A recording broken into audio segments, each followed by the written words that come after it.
you're looking to dive into topics on how to live a happier, healthier, more fit, and long lifespan, then you've come to the right podcast. Living the Dream with me, Coach Damian Evans. Together, we will explore the topics on all things health, fitness, and wellness. Together, we will be lifelong learners on this journey to living the ultimate dream. What up, Dream Team? Coach D here, coming at you from beautiful sunny San Diego, and I'm here with my beautiful co-host, Jamie Martinez. What's up, guys? So last week was our first week together, and we got a ton of great feedback from the episode. People were talking about how they enjoyed both of us and our perspectives. They talked about how it was nice to hear both of our voices and where we were coming from. So I'm excited to do this on a weekly basis. Let's start it off with one win and one struggle that we had. Would you like to go first, Jamie? Sure, I can dive in first. So I'll start with my win from the last week. So we have been tracking our food. I've been tracking my food religiously every day, using the measuring cups, all the things. And I set a really big protein goal for myself this last week. And I am super pumped to report or say that I hit it every single day, except for I was 2 grams short on just one day. But I'm still going to call that a win because I went above my goal on multiple other days. So it's just been really cool to kind of also put myself in my clients' shoes and see it from their perspective. I'm over here asking them to hit these protein goals, and then I was like, am holding myself accountable. Am I actually over here doing this as well when I have my own goals that I'm reaching towards? So it was really cool, and it'll help me, I think, be a better coach as well, find different ways to sneak it in. And I realized a big part of it, if you do not start off your day with a solid amount of protein, then you are just playing catch up the rest of the day. So really dialing that in, making sure I'm starting off super strong has been a really big win for me. And it was just really cool to kind of see it all come together. And yes, there was some planning involved. So I just think that's the key to it. You have to know what your goal is, and then you have to actually sit down and map out, okay, what are some ways that I can get there? And for those listening, like, what was your protein goal? Because I know a lot of the clients that we talk to, we're trying to get them up to at least triple digit protein, and they just struggle with this so much. They come back week after week saying, I really have a hard time with this. And I actually coached one person that took about 2 years to figure it out, just to figure out what works for them. And they were like, oh my gosh, finally it clicked. And they were finally able to understand, like, there are some better foods than others when it comes to just trying to get that protein amount up. So what were your numbers, and did you find any food selections that were really helpful for you? Yeah, so I guess I should start with my weight first, so to put some context to it. So I am currently 117 pounds, so I am trying to maintain, actually my goal, why I started tracking is to find my maintenance caloric intake, because I feel like I am eating a ton, but I really had no idea. So I set a minimum goal for myself. Minimum had to hit 120 grams of protein a day. If I went above that, that was just even better, because I am trying to gain some strength right now, gain some muscle. So one day I missed it. I hit 118 grams, but every other day I have hit 130, 140, 150. And again, it's just by loading the front half of my day. So that's looking like 3 eggs right off the bat in the morning. And I will even pair that with some cottage cheese. Cottage cheese has become like a super hot commodity right now, I feel like. But it should be. It's pretty low in calorie considering how much protein it actually provides. So just pairing multiple proteins, even like taking a scramble or a skillet from the night before. If we have leftover protein, I'm the one that eats all the leftovers. You do not. So that's kind of a lucky thing in my favor. But I'll take that extra protein, throw it in with your eggs in the next morning. Like don't be afraid to put in those big pieces of meat, like the steak, the beef, the turkey, the chicken, at that first meal of the day. Like, why not? I feel like in our brains we just think, oh, that's reserved for dinner. Yeah, and I was listening to a podcast on protein just yesterday, and they were talking about how shrimp was a superfood when it came to protein because it's so low calorie and it's so easy to toss into anything. You could toss it into salads, you could toss it into any kind of scrambles or stir fries, and it's easy to get that lean meat protein, and it's not very satiating. So yeah, throw some shrimp in there if you have struggles with that. Great win. Pretty proud of you on that, because that is definitely a challenge. What is one of your struggles that you had last week?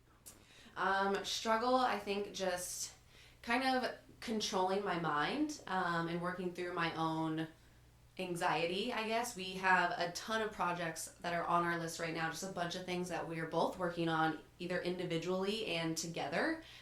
So just kind of not letting myself, I found moments where I was getting very overwhelmed, and then I had to just take a moment, pause, breathe, and realize I cannot finish this long list in one day. And you know what? That is okay.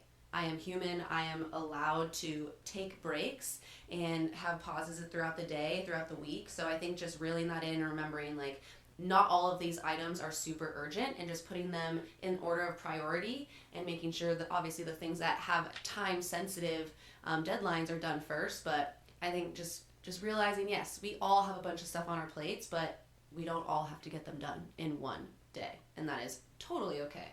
Nice. Great mindset.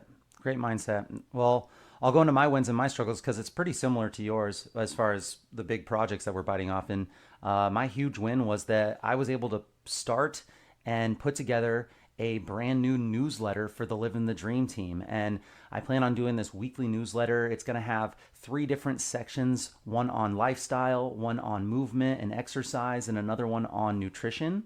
And then it's going to have a couple of pages just recommending all the things that I've learned that week. I constantly am listening to audiobooks and podcasts and articles and surfing these experts on social media and trying to figure out like just how to learn something new every single day. And I'm constantly doing that. And I want to share what I learn with everyone that's a part of what we're doing here. So I finally put together this newsletter, a huge win because I'm not very savvy when it comes to technology and all that stuff. So I know that the first time you put it together, it's definitely the hardest, and it just becomes easier and easier from there. So we launched the first one, got really good feedback, just finished the second one, and I'll be sending it out every Monday.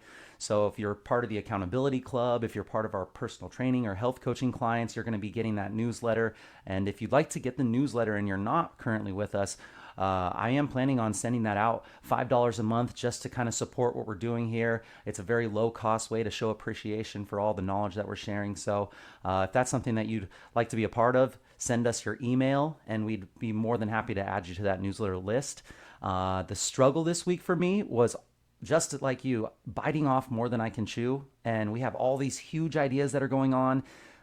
I just need to be better at organizing it and prioritizing it. So I felt like I did a pretty good job this week of hitting a bunch of things that I wanted to. I want to create YouTube videos of a follow along workout. I've been doing these 8-minute ab videos, these mobility flows, and I think that they're really valuable, but it's just like you have to film them, you have to edit them, you have to post them and then promote them on social. It's just a lot. So I feel like that's something that you're really, really good at. And I'm really happy that you're there helping me. But what I need to do is this week, I did a pretty good job at prioritizing them. So if I can map out what I did this week and kind of slide that into my schedule for next week, and I can just keep building on that and make it a set thing, that's kind of my game plan for this next couple of weeks, is try to take all these projects that we have going on and try to organize them and prioritize them.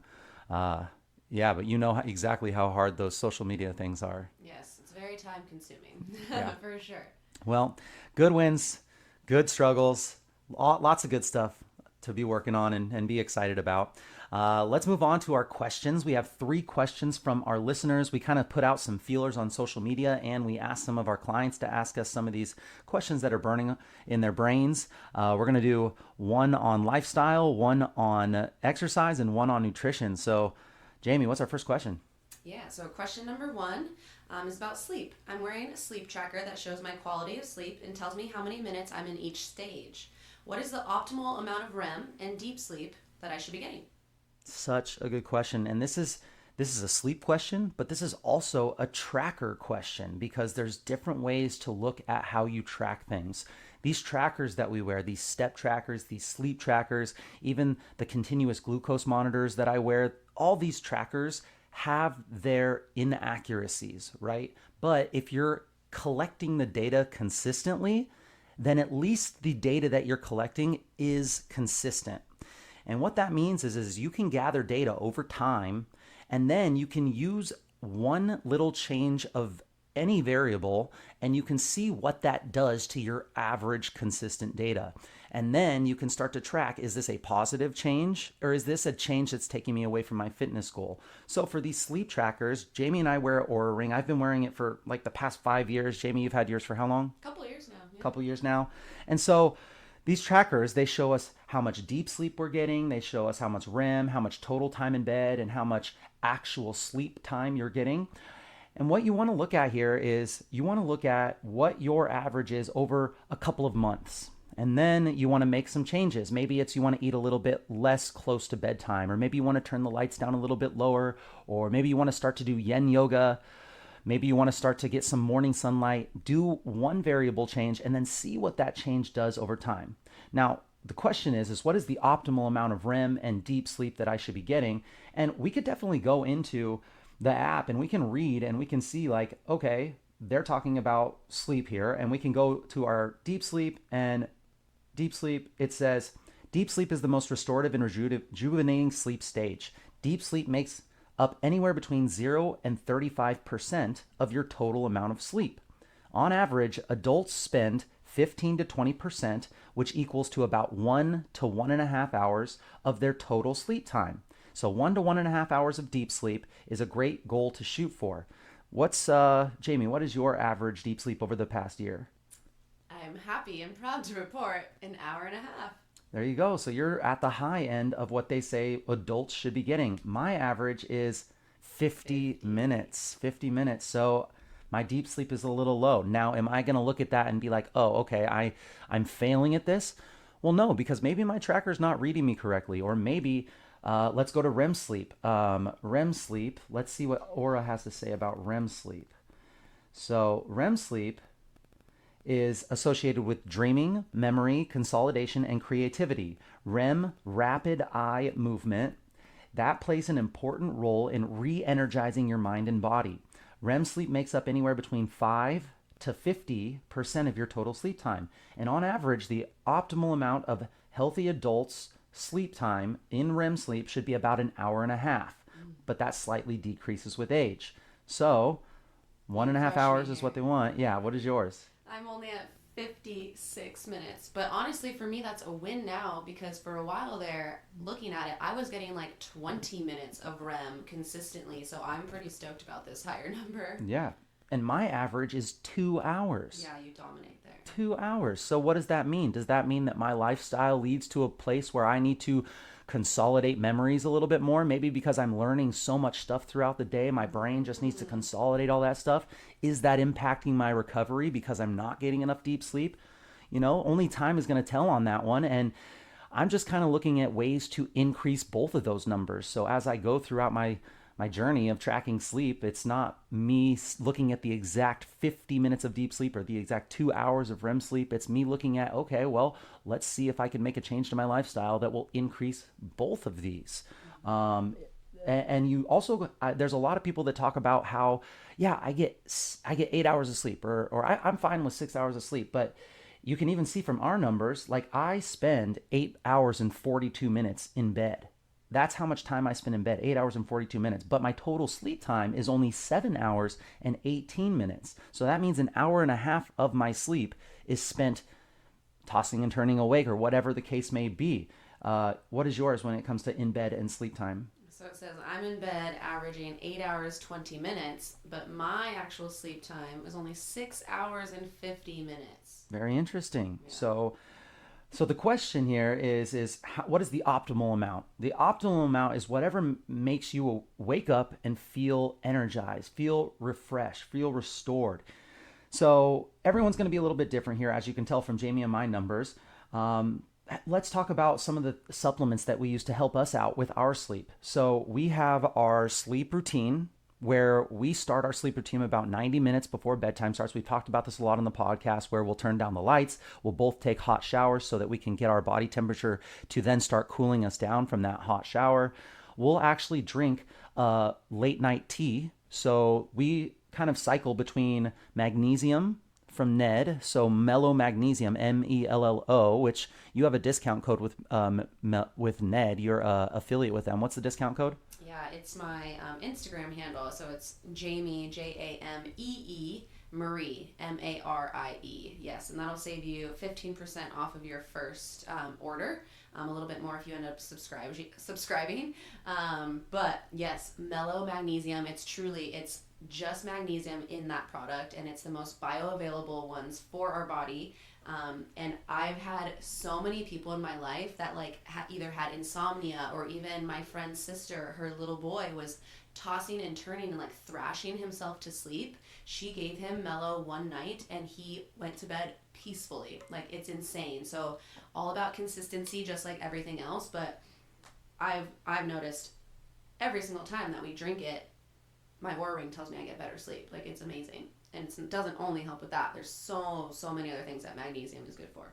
Yeah, and I think just like with any supplement, like it's going to be more beneficial to those that are deficient in it. So you're only going to know if either you test your levels or if you try it out and it has a huge impact. If you try it out and it doesn't have a huge impact, then it's probably not that beneficial for you and you don't have to continue taking it. But it's fairly cheap when it comes to supplemental products, and it works really well for us. Another thing that we like to do is Organifi's Gold Juice. It has a mushroom blend in it along with turmeric, which helps with anti-inflammatory effects, aches and pains. It tastes delicious. Delicious. It's just a nice little nighttime tea. It is a little bit more on the spendy side, so it's an investment, but I highly recommend trying out the Gold Juice. It's one of my favorite things. Sometimes I actually mix them, which Jamie thinks is disgusting. Yeah, it is. But I love it. So it's something that I look forward to. So look for Organifi Gold Juice. We have a bunch of discount codes from experts that we follow. So if you do want that, message us and we can send you that. And then for Ned, use Jamie's discount code, JAMEE. Marie. Marie. Thank you.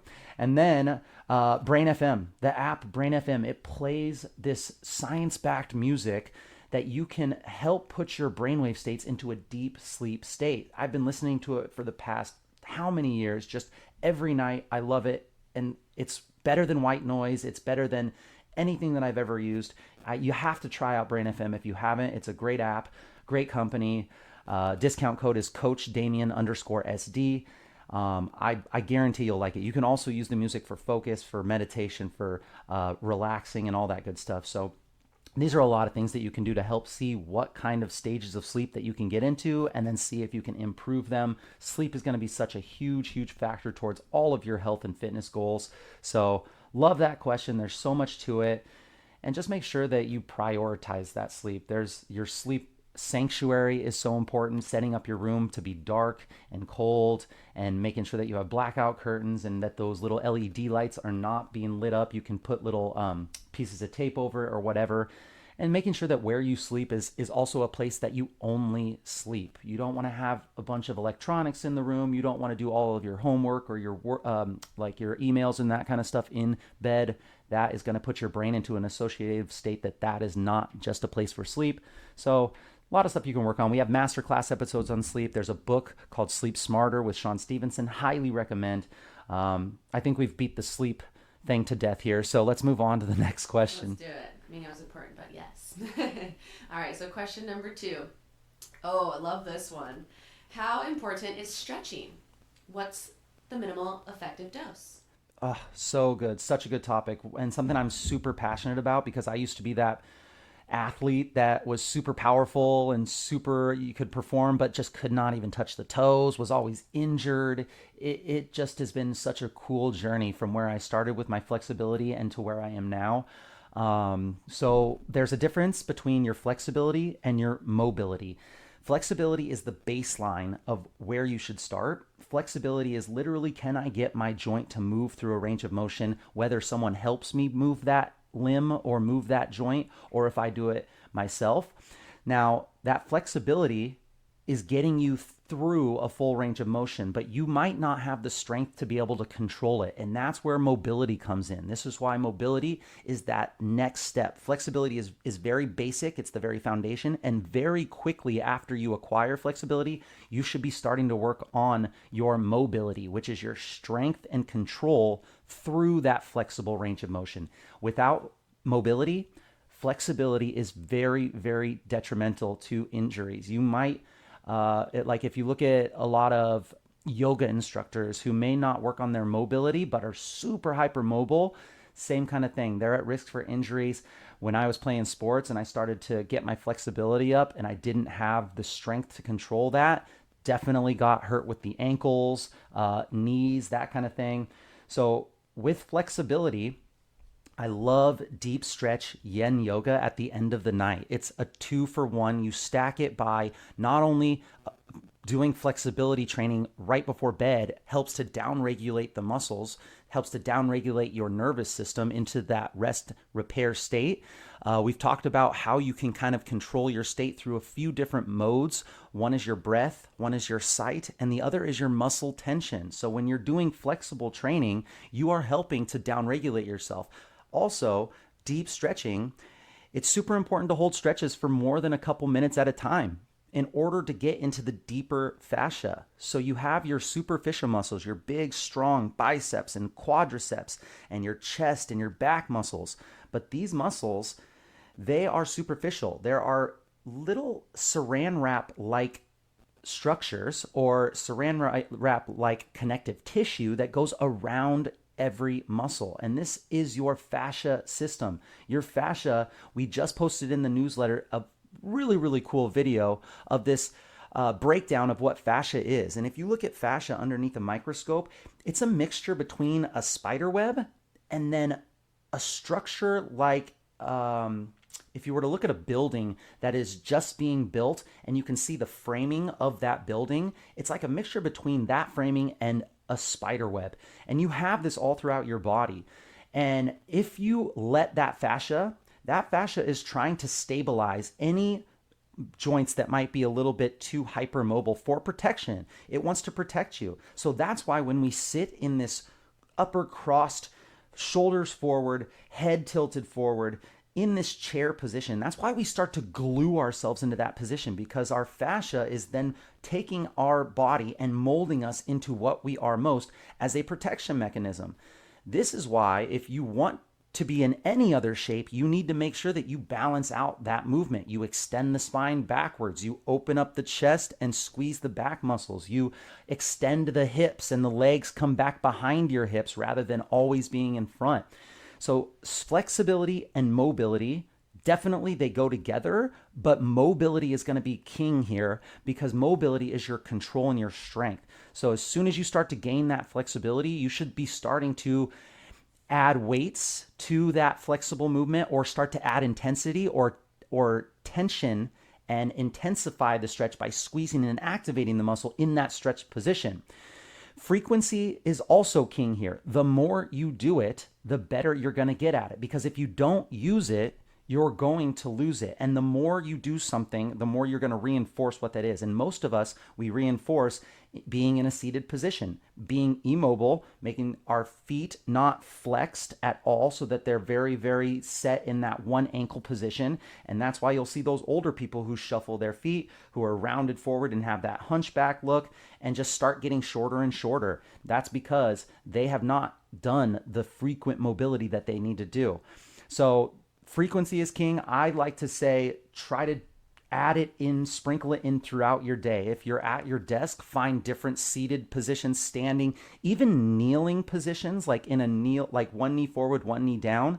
Those are great ways to kind of keep your body moving. And if you really tune into your body will tell you when it needs to move. It's going to start to get shifty. It's going to start to get a little bit to this point where it's like, oh, I'm uncomfortable. Let me shift to my other side, or let me move from this position to that position. If you really tune into the body, it will tell you what to do. Yeah, what do you have on that one, Jamie? Anything as far as your flexibility, your mobility? Have you noticed anything when it comes to your training? I mean, I just noticed that I shifted my posture about 2 times as you talked about that. Yeah. I realized I was rounding forward. No, I mean, we truly have been watching these videos about fascia the last couple nights, and it is fascinating. It is mind-blowing. It sounds kind of nerdy, but I announced it to my class yesterday after coaching, and they were all like, what are you talking about? It's like, you need to all go watch it right now. It's just crazy, and it's 100% true. You can see it all around. People who are just permanently now hunched and rounded forward because they didn't try to open up or do anything. Yeah, and you think that your muscles get sore when you train? Well, your muscles and your fascia all have nerves that are innervating this soft tissue. So nerves are coming in to this tissue, and it is sensitive based on how many nerves it has.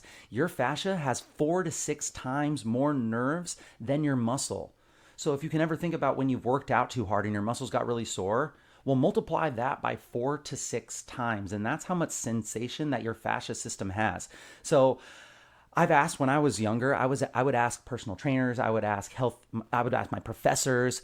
I would be like, "What's that sound when I start to move my neck and I hear this like cracking stuff, or I start to like stretch my muscles and I start to hear this cracking?" And they would be like, "Oh, that's just air escaping from the joint." And I'm like, like I know what it sounds like to pop your knuckles, and that definitely is.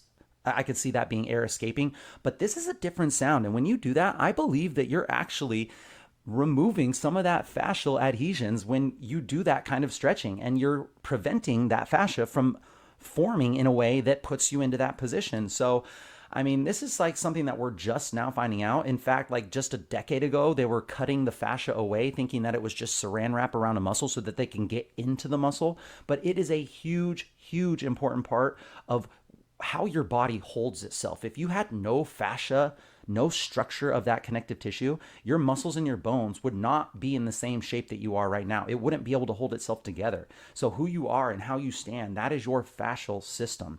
And that is going to be strengthened by flexibility and mobility. Huge, huge important factors to how we can then build up to strength and power. So once we get these building blocks built, that's when you can start to progress, and you will notice immense performance enhancement if you can get all the things in line rather than jumping straight to strength and just building this muscle in a range of motion that you are already too tight in.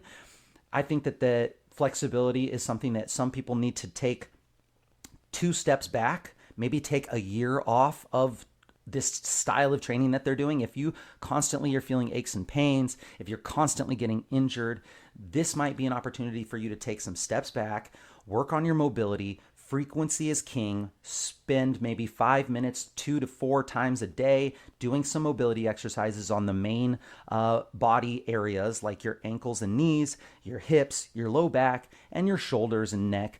If you can take some time to take a step back, then as you jump back into strength training, you will find that you're much more strong, you're much more resilient.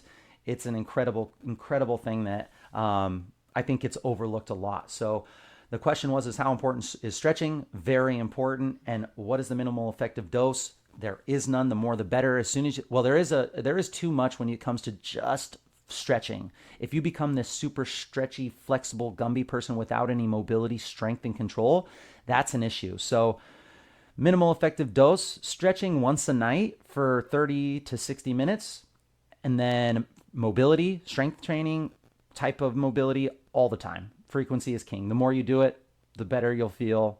That's my opinion. Enough on that one? Yeah, I agree. Cool. Let's move on to question number 3. Last question. All right, last one. Oh, yes. So this was a big thing coming up with me and my clients this last week. A common question that we've been getting, that summer's coming up, people are traveling more kids sports, just more on the go, getting outside. So clients have been asking, when they do have these high protein goals, how are they supposed to hit these when they are on the go? What are some easy ways to sneak it in throughout the day during these travel times? I'm just laughing because protein has just come up so much. It's so important. So this is a really, really common question, and everyone's going to have different tastes here. And definitely animal products is going to be the best choice, but it's kind of hard to have animal products when you're traveling. If you don't have a cooler or anything like that, like obviously jerky would be the number one answer that would come up. You could do hard-boiled eggs, but how long are hard-boiled eggs going to last in a car in a Ziploc baggie? Like, it depends on what you have. This is kind of like this is your sweet spot. This is where I struggle when it comes to this kind of stuff because I'm so basic. I could eat the most basic things, but there's a lot of people that are looking for good ideas that are also appealing. They want the best of both worlds. So let's go through. I know you have usually a list that you share with your clients. Let's go through some of the go-tos that you have for this question. Yeah, and I tried to make these ones to items, just like you were just saying, that you don't need to have a refrigerator for, right? That's the kind of the on-the-go factor there. So number one, right off the bat, a handful of almonds. A fourth cup of almonds will give you a total of 7 grams of protein, and that's super easy. Throw your hand in the bag, boom, that's about a fourth of a cup right there. Just obviously with any sort of nuts, you do have to be aware of the caloric intake, but if we're shooting for the protein, that's a quick, easy one. Little handful there. Like you just said, beef jerky, turkey jerky, any kind of jerky. I actually just found this really, really great company. It's called Epic Provisions. I have their venison, their smoked salmon, their Wagyu beef, and those ones range anywhere from 6 grams of protein up to 8, and they are super low in the sugar. So that's just one key thing to pay attention to there as well when you're picking your jerky. Roasted edamame. Obviously a little soy in there, so don't eat a ton of it. But edamame has 11 grams of protein just for one of those little to-go packets that's already roasted for you. Pumpkin seeds. Seeds are really great for fiber. Those are the ones that are highest in protein. 1 cup equals 12 grams of protein for pumpkin seeds. Bone broth. They have those instant to-go packs that you can literally just mix in water, preferably hot water, but 10 grams of protein right there, plus all the other amazing health benefits that you get from the bone broth. Peanut butter packets or nut butter packets, tuna pouches, 3 ounces of tuna, 24 grams of protein right there, and that doesn't have to be refrigerated. Bars are always my last recommendation. I have a few good brands that we can leave in the notes at the end, but keep bars as your last resort there. Canned tuna, canned salmon, canned chicken, and a little hack, if you do have a refrigerator, you could always mix it with Greek yogurt instead of the mayo. Again, just more protein right there. Roasted nuts, seaweed snacks, they're low in calorie, provide a little bit of protein. And then like a quick little tortilla, sprouted grain tortilla, almond tortilla with some nut butter, just a quick little treat. Yeah, and I noticed you said that bars are going to be your last resort. And first thing that comes to my head is when I'm looking for on-the-go protein, I'm totally fine with a protein shake, a whey protein shake. You could just have the powder and you could add it to water, have it all ready. Why would you say that protein bars are the last resort? I also agree with that as well. And I don't think that it's going to be detrimental every now and then. But I have seen people that will literally say that they get 25% of their protein per day from bars or shakes. And that's definitely going to have a different effect than animal or plant-based protein that is from whole foods. So talk about why you would take protein bars as the last resort. Order of operations, always go whole foods, then protein shake, then bars, just because there's all these other ingredients mixed in them. There's fillers, there's a bunch of sugar, stuff that you can't pronounce. You just really got to trust the brand. Bulletproof brand's a good one. Epic as well, that same jerky brand, they have some bars also, collagen bars. But just think whole foods, because then when even if it's like a just fruit bar and you think that it's a healthy bar, you're actually not getting any of the fiber from that fruit. Now you're just ingesting the sugar. So just remember, at the end of the day, when you are consuming those bars, you're not actually getting all of the nutrients that you would be if you were eating that whole food. Yeah, and I think the easy, fast, digestible sugar is probably the most important reason why. It's a glorified candy bar, you know. Mm-hmm. The protein, you can get a nice high quality protein that'll have 0 grams of added sugar, that will have a nice calorie per gram of protein ratio. If you can get up to 25 grams of protein and under 200 calories in one serving of protein, like that's pretty good. That's money. You can throw that in as a supplement. Of course, that's why it's called a supplement. So you're getting your whole foods, and then if you're traveling, if you are short a day or whatever it is, that's when you throw in the protein shake. And if you absolutely have to, throw in a protein bar every once in a while. It's not going to kill you. It's going to keep your protein amount up, but definitely it's going to be a different effect if you're leaning on those protein bars every single day. That's just not going to be your optimal health right there. Cool. Anything else you want to say on to-go protein? I think that's it for the most part, yeah, besides any refrigerated items. Nice. Awesome. Okay, well, let's move on to our recommendation. This week's recommendation is one of our favorite fitness podcast and media company follows, Mind Pump. Mind Pump Media is amazing. Your sister actually sent me their podcast probably 6 years ago, and I listened to it, and I was so turned off. I remember that. You're like, I don't like this. I'm like, this is not for me, because I was in my phase where I was like, I'm just trying to learn. And they have this thing where the first half of the podcast is them pretty much just talking about current events, their lifestyles, like particular studies that they find interesting. And then the second half, they go through fitness and health questions. And I just was like, I don't need this first half part of it. And then I started listening, and eventually now I'm listening to it just for the first part of it. They are hilarious, entertaining. They throw in the education in there, so you're also learning at the same time. And on top of that, they have a YouTube channel, which is insanely good, which I highly recommend. If you ever have a fitness and health question and you want to find it, go onto YouTube and search Mind Pump, whatever that topic is, and you will find dozens of videos on that topic.